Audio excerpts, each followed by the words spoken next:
Hi, I'm Rob Wolf, Director of Communications at the Center for Court Innovation. I'm recently back from Dallas, where the Center for Court Innovation sponsored with the Bureau of Justice Assistance Community Justice 2010, the first international conference of community courts.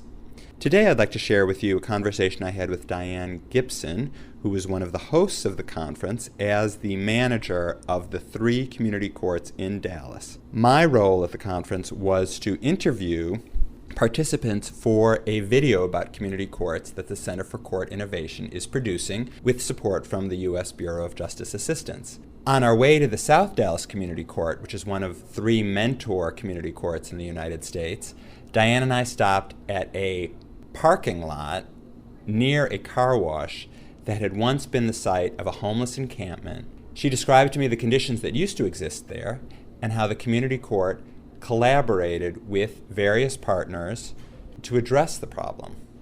This building here was one of the actual campsites for homeless encampment. Also, the car wash used to have all kind of activities, but thanks to our Mayor Tom Leppert got involved, our councilperson, Council Carolyn Davis, and our Southeast Dallas Police Department, the best division in Dallas. They all got involved with us, with the city attorney, and we have made that a much better place now. It's actually much better, much safer, and it's really a car wash now, not a flea market. It's actually a car wash. And when you say a flea market, was it stolen goods and was everything? I mean, one Saturday I came over and I was like, you guys, there's actually a chuck wagon over here, and it was they were selling everything. They were selling movies, they were selling shoes. I was like, you guys, I called Ross and I told her, you cannot believe what I am looking at. Ross Jeffers, which is the executive assistant city attorney that's over community prosecution, over community courts. But I just couldn't believe it. I was like, anything you want to buy. And my joke was, girl, I think I could buy my house over here. And how did that impact quality of life in the neighborhood? It had a total impact. The neighbors were all complaining, and then what brought our attention, we have one neighbor that's a property owner next to the car wash. He actually brought a video to the court to show us that the video showed us on the weekend, on Saturdays and Sundays, that they were actually just so many cars, you couldn't even come down Martin Luther King Boulevard. You couldn't get to the car wash. They was parking on his property and damaging his sprinkler system, damaging his grass and everything. How did you respond to the problems? What we did is that we actually teamed together. They came in and cleaned out the entire encampment. Those that had active warrants, I'm sorry to say, had to be actually transported. Those that needed housing, we was able to try and locate them housing. So when you say to clean it out, what did the team consist of and how did you do it? Was it a one-time thing? You came in one day? No, we've done it several times. We've had to do it several times in order to actually get the message across that this was not a place to actually set up an encampment. So you have to do it at least several times before they actually get the message that, you know what, we're going to have to move somewhere else, because each time we set up, they're going to come back through and clean it up. And so who was actually involved? Were police here? Were yes, social Dallas service Police agencies? Department, Social Service Agency, TxDOT, and the community prosecution. It was all a team effort. And you came down at night or during the day? No, during the day. During the day. And what's TxDOT? TxDOT is the highway that does the bridges, the highway bridges and what have you. They're the people that manage that part of it. When you responded, you said people with warrants had to be incarcerated or processed through the justice system. Right. We would try to get an assessment. If it was treatment, try to get them in treatment. If it was housing, try to locate housing for them. Maybe you can put this in context for me. So the court was involved, which for a traditional court would be probably an unusual thing, but for a community court, it's kind of part of doing business, isn't it? It's just everyday business with community courts. Because each person that comes into community court, there's a certified caseworker there that does an assessment. Once they have been arraigned and they enter a plea of either not guilty or no contest, that person then sees a caseworker. And a caseworker will do a full assessment on that individual to find out what are the underlying problems, what are some of the needs.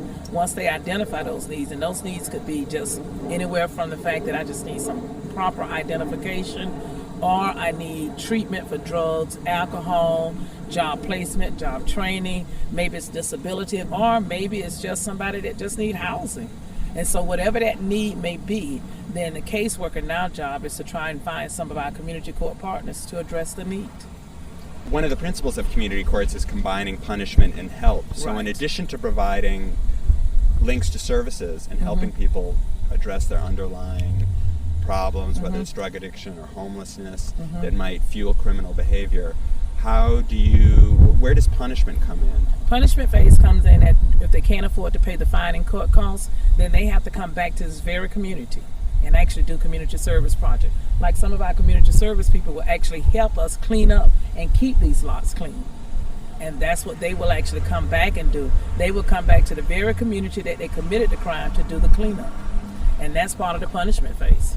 And how long has Dallas had community courts? 6 years. We just celebrated 6 years, September 30th. And you recently opened your third community We recently opened our third court, April of 2010, thanks to our Mayor Pro Tem, Dianne Gibson. So clearly the Dallas community has responded positively to the community court experience. Yes, thanks to our mayor and city council people, they have been tremendous. I mean, excellent supporters. And the residents, like the gentleman you mentioned whose sprinklers are being damaged by the cars and stuff, do you get support from the people who live in the Yes, communities? we get excellent support from the community people, especially our homeowners association president. We have a group that we call the Golden Girls, and these are just these little senior citizens that make sure they keep us abreast of everything that's going on. They either going to call the community prosecutor, they're going to call the court, but anything that's going on to deteriorate their neighborhood anyway, they're going to let us know. We actually bring City Hall to the community. How has the South Dallas neighborhood changed since the South Dallas Community Court opened? One of the things that we're most proud of is the fact that now we have a 93% compliance rate with the South Dallas Court. So we're just really excited. And in addition to that, vacant lots that used to be so just an eyesore in the community are no longer eyesores. In addition to that, those people that needed help, that was on the streets, that needed treatment, that needed other services, we were able to help some of those people get off the street. And so naturally, we haven't saved everybody, but we haven't stopped trying either. But those that we did make a difference in their lives, they are now gone from being in the streets to now being productive members of society. And so we want to say that we made a difference in their lives. In addition to beautifying the community, like one thing is working on that car wash now. People now on weekends can ride up and down Martin Luther King Boulevard without the traffic congestion now. Thanks to no parking signs and what have you, they can now actually go to the car wash and really get a car wash.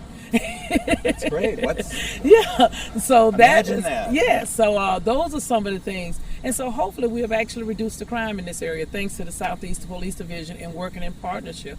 So all together, what we're trying to do is not only make it a beautiful neighborhood, but make it a safer neighborhood. Thanks, Dianne. It's been really interesting talking to you. Okay. And I've been talking to Dianne Gibson, who's the manager of the 3 community courts in Dallas, Texas.